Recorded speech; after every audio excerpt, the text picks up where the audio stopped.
Pernah nggak sih kalian melihat sebuah masjid dengan gaya arsitektur kelenteng khas Tionghoa? Kita pasti berpikir, kok bisa ya ada masjid mirip sama kelenteng Tionghoa?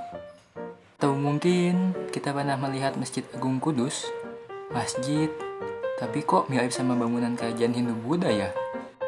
Well, perpaduan-perpaduan budaya tersebut, baik perpaduan budaya bahasa, gaya hidup, arsitektur bangunan, maupun kuliner, mungkin sangat familiar di tengah kehidupan kita. Apalagi di dalam masyarakat multikultural seperti Indonesia ini. Tapi, pernah nggak sih kita bertanya-tanya, mengapa perpaduan kebudayaan tersebut dapat terjadi? Lalu, apa sih tujuan dari perpaduan kebudayaan tersebut? Well, kalau kalian bertanya-tanya tentang hal tersebut, kalian bisa menyimak video berikut sampai tuntas.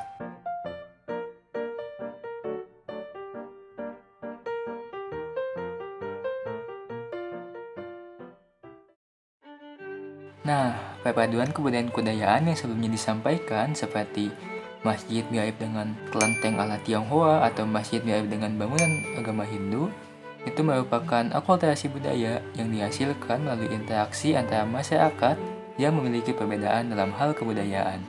Akulturasi budaya sendiri telah dijelaskan oleh Kuncaya Ningrat sebagai proses sosial yang timbul apabila sekelompok manusia dengan suatu kebudayaan tertentu dihadapkan dengan unsur-unsur kebudayaan asing, sehingga unsur-unsur asing tersebut lambat laun diterima dan diolah ke dalam kebudayaan itu sendiri tanpa menyebabkan hilangnya kepribadian kebudayaan itu. Selain itu, Sacai sendiri telah menjelaskan akulturasi dengan lebih ringkas dan tidak berbeda jauh secara makna dengan penjelasan Kuncaya Ningrat, yaitu akulturasi merupakan wahana atau arena dua kebudayaan bertemu, di mana masing-masing dapat menerima nilai bawaannya. Dalam dua definisi di atas, ada dua kalimat kunci yang dapat menjadi patokan dalam memahami makna akulturasi. Yang pertama, interaksi dua masyarakat dengan budaya yang berbeda sehingga terjadi perpaduan unsur dari dua budaya tersebut.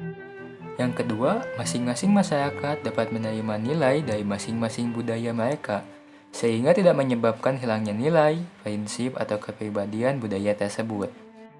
Oleh sebab itu, dapat disimpulkan bahwa akulturasi merupakan interaksi dua masyarakat dengan budaya yang berbeda dan masing-masing masyarakat tersebut dapat menerima nilai-nilai dari setiap budaya mereka, sehingga terjadi sebuah perpaduan unsur dari dua budaya tersebut yang tidak menyebabkan hilangnya nilai, prinsip, dan kepribadian budaya tersebut.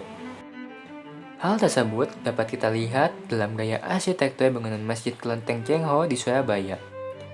Kita dapat melihat bahwa ciri khas dan fungsi dari bangunan masjid tidak mengalami perubahan yang begitu berarti. Fungsinya tetap sama sebagai tempat ibadah, majelis taklim, atau pusat kegiatan masyarakat. Prinsip bangunannya tetap sama, ada batas suci, ada mimbar, tempat imam, tempat wudhu, tempat ahwat dan ikhwan dipisah. Akan tapi, ada unsur yang berpadu dengan bangunan masjid tersebut, yaitu penambahan gaya arsitektur Tionghoa dalam gaya arsitekturnya yang begitu melekat. Keduanya bersatu padu tanpa menghilangkan unsur satu sama lainnya. Lalu, untuk apa akulturasi itu dilakukan? Kim menjelaskan bahwa akulturasi merupakan sebuah proses yang dilakukan imigran untuk menyesuaikan diri dengan kebudayaan pribumi. Dari penjelasan tersebut, kita dapat menyimpulkan bahwa akulturasi dilakukan sebagai bentuk adaptasi suatu budaya dengan budaya lainnya yang berbeda, dan merupakan salah satu bentuk komunikasi antar budaya guna kebudayaan pendatang dan pribumi terjalin secara harmonis. Selain perpaduan budaya dalam akulturasi, kita juga mengenal penyatuan budaya yang dinamakan dengan asimilasi. Lalu, apa itu asimilasi? Sujono Sukanto sendiri telah menjelaskan bahwa asimilasi merupakan proses perubahan pola budaya untuk menyesuaikan diri dengan mayoritas. Sementara itu, Giobu menjelaskan bahwa asimilasi sendiri dapat menciptakan dua kemungkinan. Yang pertama, kelompok minoritas kehilangan keunikannya dan menyerupai kelompok mayoritas. Dalam proses ini, kelompok mayoritas tidak berubah. Yang kedua, kelompok mayoritas bercampur secara homogen, masing-masing kebudayaan kehilangan keunikannya. Lalu muncul suatu produk unik lainnya, suatu proses yang disebut belangga percampuran. Sebagai contoh asimilasi adalah gaya pakaian muslim di Indonesia. Jika kita amati lebih dalam, gaya pakaian Muslim Indonesia ini adalah hasil dari asimilasi berbagai budaya.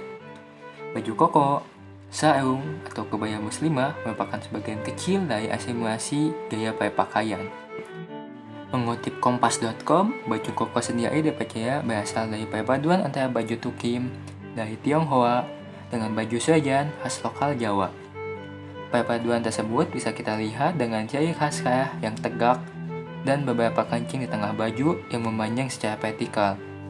Hal tersebut dipadukan dengan motif vertikal ala baju serjan atau baju takwa, sehingga menjadi baju koko yang biasa dipakai sekarang. Akulturasi dan asimilasi budaya memang bukan sesuatu hal yang asing dalam hidup kita. Bahkan, saking tidak asingnya, kita jarang menyadari bahwa hal-hal yang ada di sekitar kita merupakan hasil dari akulturasi dan asimilasi budaya yang berbeda.